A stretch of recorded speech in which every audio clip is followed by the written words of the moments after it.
அனைவருக்கும் வணக்கம். இன்னைக்கு நம்ம மதுரை சமையலில் இட்லி, தோசை, சாதத்துக்கு ஏற்ற மாதிரி செம்ம டேஸ்ட்டில் ஒரு புதினா சட்னி பண்ண போகிறோம். வாங்க பார்க்கலாம். புதினா சட்னி செய்கிறதுக்கு ஒரு கடாயில் கொஞ்சம் நல்லெண்ணெய் சேர்த்துக்கோங்க.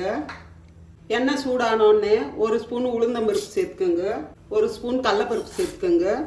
சேர்த்துட்டு ரெண்டையும் லைட்டாக வறுத்து விட்டுக்கோங்க. ஒரு 5 பச்சை மிளகாயை 2 கீறிட்டு சேர்த்துக்கோங்க. முழுசாக சேர்த்திங்கன்னா எண்ணெயில் சேர்த்தா வெடிக்கும், அதனால் கீறிட்டு சேர்த்துக்கோங்க. இப்போ நல்லா பொன்னரமாக வதங்கிடுச்சு, ஒரு பிளேட்டில் எடுத்துக்கலாம். இப்போ அதே எண்ணெயிலேயே ஒரு 20 சின்ன வெங்காயம் சேர்த்துக்கோங்க, ஒரு 7-8 பூண்டு பல் சேர்த்துக்கோங்க. சேர்த்துட்டு நல்லா வதக்கி விட்டுக்கோங்க.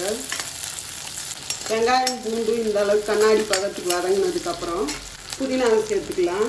புதினாவை நல்லா அலசிட்டு தண்ணியிலேருந்து புழிஞ்சிட்டு சேர்த்துக்கோங்க. நல்லா தண்ணி ஒட்ட புழிஞ்சிட்டு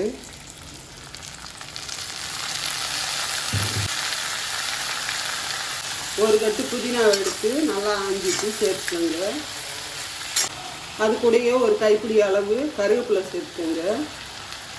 ஒரு சின்ன துண்டு இஞ்சி நான் 4 பீஸு சின்னதாக கட் பண்ணி சேர்த்துருக்கேன்.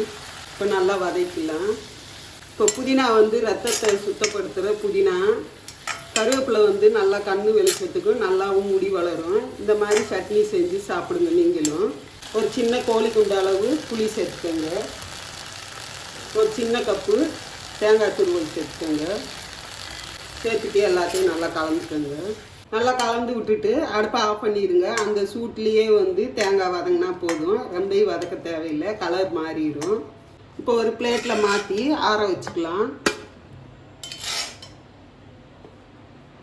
இப்போ எல்லாமே நம்ம வறுத்து வச்ச பொருள் எல்லாம் ஆறிடுச்சு. இப்போ மிக்ஸி ஜாரில் சேர்த்து அரைச்சிக்கலாம்.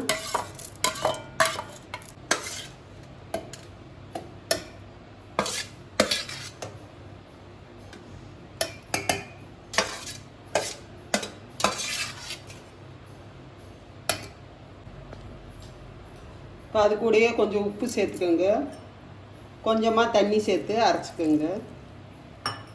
நல்லா இந்த அளவுக்கு நைஸாக அரைச்சிக்கோங்க. உங்களுக்கு இட்லி தோசைக்கு வேணும்னா கொஞ்சம் தண்ணி சேர்த்துக்கோங்க. சாதத்துக்குன்னா இதே மாதிரி கெட்டியாக வச்சுக்கோங்க.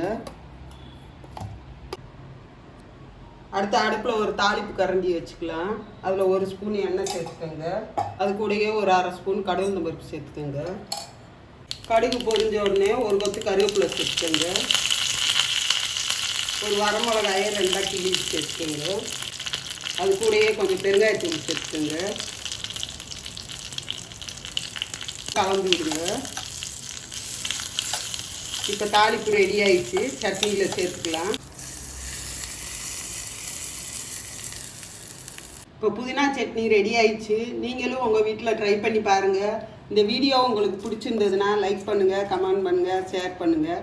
இதே மாதிரி ஒரு அருமையான ரெசிபியோட அடுத்த வீடியோவில் சந்திப்போம். நன்றி.